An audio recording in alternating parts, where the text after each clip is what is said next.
Hello friends, welcome to day trader Telugu and good evening. Sensex 1939 points follow అయ్యి 49,100 దగ్గర close అయితే, Nifty 568 points follow అయ్యి 14,529 దగ్గర క్లోజ్ అవ్వడం జరిగింది. ఇవాళ మార్కెట్ స్ట్రాంగ్ సెల్ ఆఫ్కి అయితే వెళ్ళడం జరిగింది. సో ఓపెనింగ్ పాయింట్ ఆఫ్ టైంకే SGX Nifty near to 300 points దగ్గరగా డౌన్లో ఉంది. Global markets like US markets అన్ని కూడా మన మార్కెట్ ఓపెనింగ్ కంటే ముందే నెగిటివ్ లో ట్రేడ్ అవుతున్నాయి. సో మన మార్కెట్స్ నెగిటివ్ గా ఓపెన్ అవుతాయని అందరికీ ఐడియా ఉంది. ఎస్జిఎక్స్ నిఫ్టీకి తగ్గట్టే మార్కెట్ గ్యాప్ డౌన్ లోనే ఓపెన్ అయింది. ఈవెన్ ఆ గ్యాప్ డౌన్ నుంచి కూడా మార్కెట్ ఒక స్ట్రాంగ్ సెల్ ఆఫ్ అయితే చూడడం జరిగింది. ఇలా మార్కెట్ ఫాలో అవుతున్న పాయింట్ ఆఫ్ టైంలో మీకు టెలిగ్రామ్లో కానీ ఈవెన్ ఇతర సోషల్ మీడియా ప్లాట్ఫామ్స్లో కూడా యూఎస్ బాండ్ ఈల్డ్స్ పెరగడం కారణంగా స్టాక్ మార్కెట్స్లో ఇలా సెల్ ఆఫ్ వస్తుంది, బాండ్ డీల్స్ వల్లే మార్కెట్ పడుతుంది అన్నలాగా అప్డేట్స్ కనిపిస్తూ ఉంటాయి. అండ్ ఇప్పుడు కూడా జస్ట్ యూఎస్ బాండ్ డీల్స్ పెరుగుతున్నాయి, మార్కెట్ కరెక్ట్ అవుతుందని మాట్లాడుకుంటున్నాం. సో ఇలా యూఎస్ బాండ్ డీల్స్ కి స్టాక్ మార్కెట్ కి ఉన్న రిలేషన్ ఏంటనేది ఇప్పుడు మనం మాట్లాడుకునే ప్రయత్నం చేద్దాం. ట్రెజరీ బాండ్స్ అంటున్నా, గవర్నమెంట్ బాండ్స్ అంటున్నా, రెండు ఒకటే. సో యూఎస్ కి సంబంధించిన 10 years government bond deals present పెరుగుతున్నాయి. సో అవి పెరుగుతుంటే స్టాక్ మార్కెట్స్ పడుతూ ఉంటాయి అనమాట. సో బాండ్ డీల్స్ ఎప్పుడైతే పెరుగుతుంటాయో స్టాక్ మార్కెట్ అప్పుడు పడుతూ ఉంటుంది, బాండ్ డీల్స్ ఎప్పుడైతే పడుతుంటాయో స్టాక్ మార్కెట్ అప్పుడు పెరుగుతూ ఉంటుంది. బాండ్ డీల్స్ కి స్టాక్ మార్కెట్ కి ఎందుకు ఆ రిలేషన్ ఉందనేది ఇప్పుడు మాట్లాడుకుందాం. సో చెప్పండి, మీకు ఈక్విటీ, డెట్ ఈ రెండు రూట్స్ ఉన్న ఇన్వెస్ట్మెంట్ చేయడానికి మీ దగ్గర డబ్బులు ఉంది. సో ఈక్విటీలో మీరు ఇన్వెస్ట్మెంట్ చేస్తే 7% రిటర్న్ వస్తుంది. డెట్లో అంటే బాండ్స్లో ఇన్వెస్ట్మెంట్ చేస్తే 5% రిటర్న్ వస్తుంది. బట్ ఈక్విటీలో వోలటైలిటీ ఉంటుంది, మీన్స్ మీరు పెట్టిన డబ్బులు మీరు నష్టపోవడానికి కూడా ఛాన్స్ ఉంటుంది, బట్ రిటర్న్ వస్తే 7% వస్తుంది. కానీ డెట్లో మీన్స్ బాండ్స్లో మీరు పెట్టిన ఇన్వెస్ట్మెంట్ ప్రిన్సిపల్కి ఎటువంటి డ్యామేజ్ జరగదు. Because US 10 year government bonds అంటే మీరు కొంటున్న బాండ్స్ గవర్నమెంట్కి సంబంధించినవి, మీన్స్ డబ్బులు ఇస్తున్నదే మీరు గవర్నమెంట్కి. సో గవర్నమెంట్ బ్యాంక్ క్రప్ట్ అయితే తప్పితే మీ ప్రిన్సిపల్కి ఎటువంటి ఇష్యూ ఉండదు. మీ ప్రిన్సిపల్ మీ అసలు కూడా సేఫ్టీ ఉంటుందంటే 7% రిటర్న్ ఈక్విటీలో ఎక్స్పెక్ట్ చేస్తారా, 5% రిటర్న్ డెట్లో ఎక్స్పెక్ట్ చేస్తారా, బాండ్స్లో ఎక్స్పెక్ట్ చేస్తారా? మనీ అనేది డెట్ రూట్ మీన్స్ బాండ్స్లోకే ఫ్లో అవుతుంది అనమాట. బట్ అలా కాకుండా ఈక్విటీలో రిస్క్ ఉంది, బట్ 7% దగ్గరగా రిటర్న్ కూడా ఉంది. డెట్లో రిస్క్ లేదు, కానీ 1% దగ్గరగా మాత్రమే రిటర్న్ వస్తుందంటే సో 1% రిటర్న్ అనేది అట్రాక్టివ్గా లేదు. కాబట్టి ఈవెన్ రిస్క్ ఉన్నా పర్లేదని మనీ అనేది డెట్ మార్కెట్ నుంచి ఈక్విటీ మార్కెట్కి ఫ్లో అవుతుంది. స్టాక్ మార్కెట్ అంటే కంపెనీస్ యొక్క పర్ఫార్మెన్స్ ఆర్ స్పెక్యులేషన్ కారణంగా మారుతూ ఉంటాయి, ప్రైజెస్ మారుతూ ఉంటాయి. మరి బాండ్ ఈల్డ్స్ ఎప్పుడు మారుతాయి? సో బాండ్ ఈల్డ్ అనమాట, ఇది బాండ్ ప్రైస్ కాదు. సో బాండ్ ప్రైస్ వేరు, బాండ్ ఈల్డ్ వేరు. సో సింపుల్గా చెప్పాలంటే బాండ్ ఈల్డ్ అంటే మీరు ఆ బాండ్స్ మీద ఎంత ఖర్చు పెడితే మీకు ఎంత % of return means % of interest మీరు జనరేట్ చేసుకోగలుగుతున్నారు అనేది బాండ్ ఈల్డ్ లెక్కన మనం చూస్తూ ఉంటాం. ఈ బాండ్ ఈల్డ్స్ దేని మీద డిపెండ్ అయి ఉంటాయంటే సెంట్రల్ బ్యాంక్స్ తీసుకునే డెసిషన్స్ మీద అనమాట. సెంట్రల్ బ్యాంక్స్ ఒకవేళ వడ్డీ ఇంట్రెస్ట్ రేట్లను కట్ చేశారనుకోండి, బాండ్ ఈల్డ్స్ కూడా పడిపోతాయి. సో వడ్డీ రేట్లను సెంట్రల్ బ్యాంక్ కట్ చేస్తే బాండ్ ఈల్డ్స్ కూడా పడిపోతాయి. కాబట్టి అవి ఇన్వెస్టర్స్కి అట్రాక్టివ్గా కనిపించవు. కాబట్టి ఈల్డ్ పడిపోయిందంటే దాంట్లో డబ్బులు పెట్టినా పెద్ద రిటర్న్ రాదని మనీని ఈక్విటీ మార్కెట్లోకి షిఫ్ట్ చేస్తారు. సో సెంట్రల్ బ్యాంక్స్ వడ్డీని కట్ చేస్తే బాండ్ ఈల్డ్స్ పడతాయి, దెన్ మనీ అనేది స్టాక్స్లోకి షిఫ్ట్ అవుతుందన్నమాట. అలా కాకుండా సెంట్రల్ బ్యాంక్స్ ఈ వడ్డీ రేట్లను కానీ పెంచితే బాండ్ ఈల్డ్స్ కూడా పెరుగుతాయి. సో బాండ్స్ ఇచ్చే ఈల్డ్ కూడా పెరుగుతుంది, కాబట్టి రిటర్న్ కూడా పెరుగుతుంది. కాబట్టి బాండ్ ఈల్డ్స్ పడిపోయినప్పుడు ఏ మనీ అయితే బాండ్స్ నుంచి అసెట్ క్లాస్ మారి డెట్ రూట్ నుంచి ఈక్విటీ రూట్కి షిఫ్ట్ అయి ఉంటుందో అది ఇప్పుడు ఈక్విటీ నుంచి కొంత పోర్షన్ మళ్ళీ బాండ్స్లోకి షిఫ్ట్ అయ్యే ప్రయత్నం చేస్తుంది. నేను సడన్ గా యూఎస్ 10 year బాండ్ డీల్స్ అనేటివి సడన్ గా రైజ్ అవడం జరిగింది. సో ఇలా బాండ్ డీల్స్ రైజ్ అయ్యేసరికి స్టాక్ మార్కెట్లో ఇన్వెస్ట్మెంట్ చేసిన ఇన్వెస్టర్స్ కొంత పోర్షన్ ఆఫ్ మనీని, స్పెషల్లీ ఫారెన్ ఇన్స్టిట్యూషనల్ ఇన్వెస్టర్స్ వాళ్ళ మనీని డైవర్సిఫై చేస్తున్నారు, ఈక్విటీస్ నుంచి డెట్ రూట్లోకి షిఫ్ట్ చేస్తున్నారు అనగానే కాబట్టే మార్కెట్స్ ఫాలో అవుతున్నాయని మీకు మోస్ట్ ఆఫ్ ద ఆర్టికల్స్ లో హెడ్లైన్స్ అయితే కనిపిస్తాయి. బట్ వాటి వెనకున్న లాజిక్ అయితే ఇది. మరి ఇప్పుడు ఈల్డ్స్ ఎందుకు పెరుగుతున్నాయి? సెంట్రల్ బ్యాంక్స్ ఏమైనా వడ్డీలు పెంచుతున్నారా? లేదు. ఫెడరల్ రిజర్వ్ ఒక చైర్మన్ పవల్ గారు కూడా మేము ఇంట్రెస్ట్ రేట్లు పెంచాలనే ఒపీనియన్లో కూడా లేవు. ఈవెన్ ఎకానమీ కూడా అనుకున్న విధంగా రికవర్ అవ్వట్లేదు. ఇప్పుడప్పుడే వడ్డీ రేట్లను పెంచాలనే ఒపీనియన్లో లేవని సెంట్రల్ బ్యాంక్స్ అయితే చెప్తున్నాయి. ఈవెన్ ఆర్బీఐ కూడా వడ్డీ రేట్లు పెంచే ఒపీనియన్లో ఉన్నామని కూడా చెప్పలేదు. కాకపోతే మార్కెట్ ప్రెసెంట్ ఇన్ఫ్లేషన్ పెరుగుతూ ఉండేసరికి మీన్స్ బయట ధరలు పెరుగుతూ ఉండేసరికి సెంట్రల్ బ్యాంక్స్ వడ్డీ రేట్లను పెంచే ప్రయత్నం చేయాలి నార్మల్గా అయితే. కాకపోతే ఎకానమీ కూడా రికవర్ అవ్వట్లేదు కాబట్టి వడ్డీ రేట్లను అయితే పెంచరు, అలానే కట్ చేసే పొజిషన్లో కూడా సెంట్రల్ బ్యాంక్స్ లేవన్నమాట.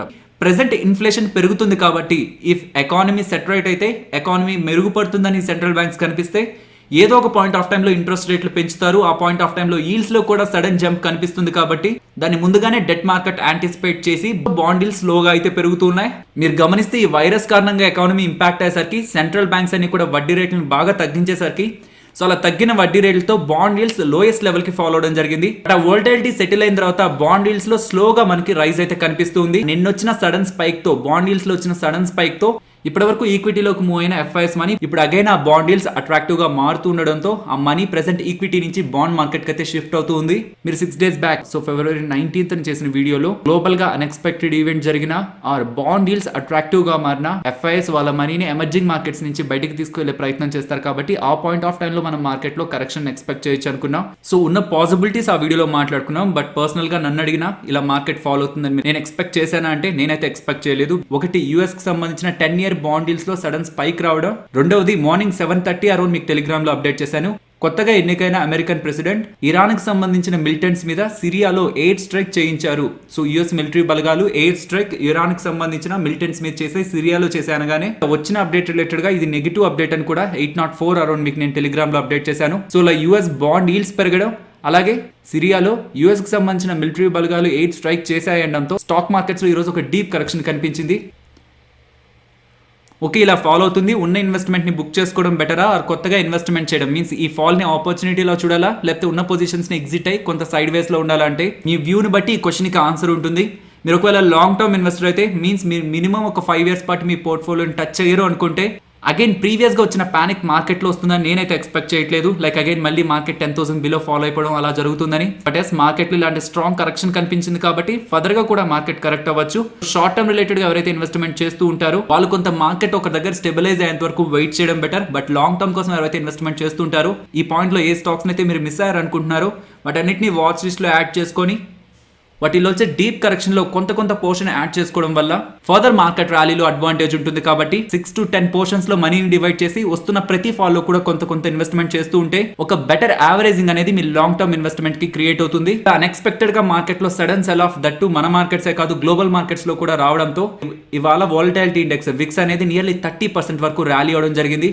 సో ప్రీవియస్ గా కూడా విక్స్ అని మాట్లాడినప్పుడు విక్స్ అంటే ఏంటి అని అడుగుతున్నారు. ఈ టాపిక్ రిలేటెడ్ గా ఆల్రెడీ మన ఛానల్లో డెడికేటెడ్ వీడియో ఉంది. అది నేను మీకు కామెంట్ సెక్షన్లో ఇస్తున్నాను. మీ ఫ్రీ టైంలో దాన్ని గమనించండి. మీకు విక్స్ పెరిగితే ఏమవుతుంది, తగ్గితే ఏమవుతుంది అనే దాని రిలేటెడ్గా మీకు క్లారిటీ వస్తుంది. అండ్ ఇంకొక ఇంపార్టెంట్ పాయింట్, ఇవాళ మన ఇండియన్ జీడిపి డేటా కూడా Q3 జీడిపి డేటా కూడా రిలీజ్ అవుతుంది. సో జీడిపిలో గ్రోత్ ఉంటుందని మార్కెట్ అయితే ఎక్స్పెక్ట్ చేస్తుంది. మోస్ట్లీ 6 అరౌండ్ ఈ డేటా రిలీజ్ అవుతూ ఉంటుంది కాబట్టి ఆ పాయింట్ ఆఫ్ టైంలో డేటా రాగానే మన టెలిగ్రామ్ ఛానల్లో అప్లోడ్ చేస్తాను. రైల్టెల్ ఐపీఓ గురించి మాట్లాడుకోవాలి. ఈవెన్ మార్కెట్ ఇంతలా ఫాలో అయినా లిస్టింగ్ అనేది నియర్లీ 16% దగ్గరగా జరిగింది అండ్ క్లోజింగ్ 30%గా అయింది. ఈవెన్ లిస్ట్ అయిన తర్వాత మార్కెట్ ఫాలో అవుతున్నా సరే రైల్టెల్ యొక్క షేర్ ప్రైస్ మాత్రం కొంత స్టెబిలిటీని మెయింటైన్ చేస్తూ ఈవెన్ టాప్ సైడ్ కే ర్యాలీ అయింది. ఈవెన్ రైల్టెల్ అనే కాదు న్యూరేకా ఐపీఓ కూడా అప్పర్ సర్క్యూట్ లో క్లోజ్ అయింది. Government of India food department దగ్గర నుంచి 2025 టైం లోపు 20% ఆఫ్ ఇథనాల్ ని పెట్రోల్ తో బ్లెండ్ చేయబోతున్నారని ఒక అప్డేట్ రావడం జరిగింది. ఇది ప్రాజ్ ఇండస్ట్రీస్ అలాగే బీసీఎల్ ఇండస్ట్రీస్ ని ఇంపాక్ట్ చేస్తుందని ట్విట్టర్ లో వచ్చిన అప్డేట్ నేను మీకు ఫోటో రూపంలో మీకు మన టెలిగ్రామ్ లో అప్డేట్ చేశాను. ఆ పాయింట్ ఆఫ్ టైం నుంచి ప్రాజ్ ఇండస్ట్రీస్ అలాగే బీసీఎల్ ఇండస్ట్రీస్ నియర్లీ 10% పైగా ర్యాలీ అవడం జరిగింది. సో 20% ఆఫ్ ఇథనాల్ ని పెట్రోల్ తో బ్లెండ్ చేస్తారంటున్నారు. సో ఇలా బ్లెండ్ చేయడం అంటే 80% పెట్రోల్ ఉంటుంది, 20% ఇథనాల్ ఉంటుంది. ప్రెసెంట్ 10% దగ్గరగా బ్లెండ్ చేస్తున్నారనమాట. మీన్స్ 90% దగ్గరగా పెట్రోల్ ఉంటే 10% దగ్గరగా ఇథనాల్ ని కంబైన్ చేసి బయట సెల్ చేస్తున్నారు. బట్ 2025 లోపు 80% పెట్రోల్, 20% ఇథనాల్ ఇలా బ్లెండ్ చేసి సెల్ చేయాలనుకుంటున్నారని, తద్వారా ఇథనాల్ ని ప్రొడక్షన్ చేస్తున్న కంపెనీస్ కి అడ్వాంటేజ్ ఎంకరేజ్ చేసినట్టు ఉంటుందని గవర్నమెంట్ ఆఫ్ ఇండియా దగ్గర నుంచి ఒక అప్డేట్ రావడం జరిగింది. నెక్స్ట్ ఎస్బీఐ వాళ్ళు వాళ్ళ మ్యూచువల్ ఫండ్ బిజినెస్ ని మార్కెట్ లోకి ఐపీఓగా తీసుకురావడానికి ప్రయత్నిస్తున్నారని బ్లూంబర్గ్ వాళ్ళు అయితే అప్డేట్ చేస్తున్నారు. సో ఇఫ్ ఇన్ కేస్ మీరు ఈ ఐపీఓ రిలేటెడ్గా ఇంట్రెస్టెడ్గా ఉంటే ఒక ఎస్బీఐ షేర్ని మీ డీమ్యాట్ అకౌంట్లో ఉంచుకుంటే ఇఫ్ వాళ్ళు షేర్ హోల్డర్స్కి రిజర్వేషన్ ఇస్తే వాళ్ళు డేటా అనౌన్స్ చేసిన తర్వాత మనం కొనడానికి పాసిబిలిటీ కూడా ఉండదు. బికాస్ వాళ్ళు ముందుగానే డేట్ అనౌన్స్ చేస్తుంటారు, అంతకు ముందు కొన్న వాళ్ళకి ఎలిజిబిలిటీ ఉంటుందని. సో వస్తున్న ఐపీఓలో షేర్ హోల్డర్ కేటగిరీ ఉంటే ఒక షేర్ మీ డీమ్యాట్ అకౌంట్లో ఉన్న మీరు ఆ కేటగిరీకి ఎలిజిబుల్ అవుతారు. And Nifty, bank Nifty levels, option chain మనం సండే వీడియోలో మాట్లాడుకుందాం. దాంతోపాటు మార్చి 1st నుంచి మార్జిన్స్ లాంటి చేంజ్ ఉండబోతుంది. సో ట్రేడ్ చేస్తున్న వాళ్ళకి ఎలాంటి ఇంపాక్ట్ ఉంటుంది, ట్రేడింగ్, ఇంట్రాడే ట్రేడింగ్ కానీ ఈవెన్ పొజిషనల్గా ట్రేడ్ చేస్తున్న వాళ్ళ మీద ఎటువంటి ఇంపాక్ట్ ఉంటుంది అనేది నేను సండే వీడియోలో ఎక్స్ప్లెయిన్ చేస్తాను. సో ఫైనలీ ఇది ఫ్రెండ్స్ మన వీడియో నచ్చిందా? నచ్చితే వీడియోని లైక్ చేయండి ఫ్రెండ్స్. అండ్ ఈ వీడియో మన వాళ్ళకి యూజ్ అవుతుంది అనుకుంటే తప్పకుండా షేర్ చేయండి. అండ్ మన ఛానల్ని సబ్స్క్రైబ్ చేయనట్లయితే ఛానల్లో ఉన్న వీడియోస్ని గమనించండి. ఇఫ్ ఆ వీడియోస్ మీకు ఇంట్రెస్టింగ్గా ఉంటే ఛానల్ని సబ్స్క్రైబ్ చేసి పక్కనే ఉన్న బెల్ ఐకాన్ని క్లిక్ చేయండి. మరొక ఇంట్రెస్టింగ్ వీడియోతో మళ్ళీ మీ ముందుకు వస్తాను. అంతవరకు టేక్ కేర్. జై హింద్.